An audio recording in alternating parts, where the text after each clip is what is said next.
Madam President, a point of order. Under Section 93, 94, 95 on unparliamentary acts and language, I just want to point out that the video that the lady senator presented was obviously opinionated, a propaganda tool, right? It's should be stricken off the record, Madam President.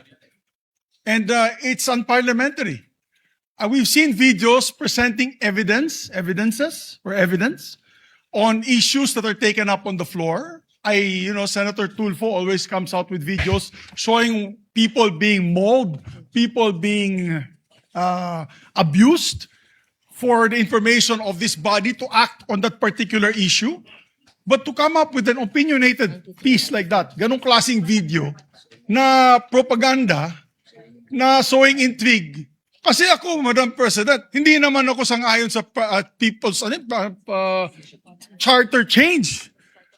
I was the first one in this institution who fought that kind of move with the PI. And all of us together, kaming lahat, for the first time in the history of the Senate, 24 senators tumayo dyan at pinasapu natin yung Contra People's Initiative, na fake People's Initiative, na talagang kinall out natin yung lahat ng grupo ng tumutulak nun, from the Speaker and even Malacanang, kinalaban natin.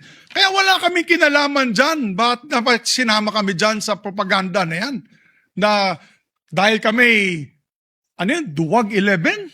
Ano ba yan? Bulaga 11? At grade 13? That should not be shown here.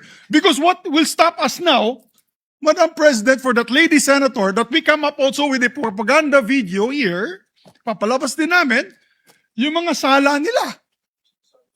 Oo, kung ano-ano, hindi naman kami ganyan. No? To gain traction, to gain views and publicity, will destroy our fellow colleagues here? Walang ganyanan. Hindi ako nagagalit, kilala niyo ako. Ako pinaka-amiable dito, mahal ko kayo lahat. Pero hindi tama yung pangyayaring iyon. Hindi ba? Kung galit po kayo, magsalita po siya dyan, magalit siya sa gobyerno niya, magalit siya sa kapatid niya, burahin niya kapatid niya. Pero wag naman niya idamay yung mga tao na walang kinalaman dyan. Katulad yan, never ako kinausap ni Senate President Soto. Never ako kinausap ng mga kasamahan ko dito about charter change. Kasi alam din nila, tutol ako. Tinanong ko din sila, wala silang kausap, wala silang kinalaman, wala silang alam sa charter change. This whole group is just nodding, shaking their heads. There is no such thing. Inday-badiday na ba tayo dito sa Senado? Kaya nga sinasabi, we're a circus. I apologize to those who are watching. They think we're a circus. We are a circus because this type of language that we are pushing in this August chamber, it's unparliamentary, Madam President. It is unparliamentary.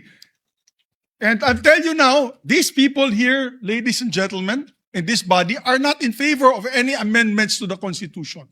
We just want to bring back the integrity of this same chamber. Cannot we discuss that as a group, as a body, that we fight for our integrity, for the good name to be brought back, for people like Jokno, people like Tanyada, people like Aquino, people like Salonga, even Frank Drilon, people like Miriam Defensor Santiago, Joker Arroyo, who stood here for what was the best times of our institution. Have we forgotten that and we've made it already like a circus, Madam Chair? I do not agree. Because I'm not Macamarcos. I'm not, so when you come up with a propaganda tool like that, hitting all of us, it makes us look that we are, nasa panig po kami ng mali at nasa panig po kami ng mga demonyo. May panindigan po kami lahat dito, Madam President. So therefore, you can see my passion on this. I move to strike the horrible propaganda video off the records of this great institution, Madam President.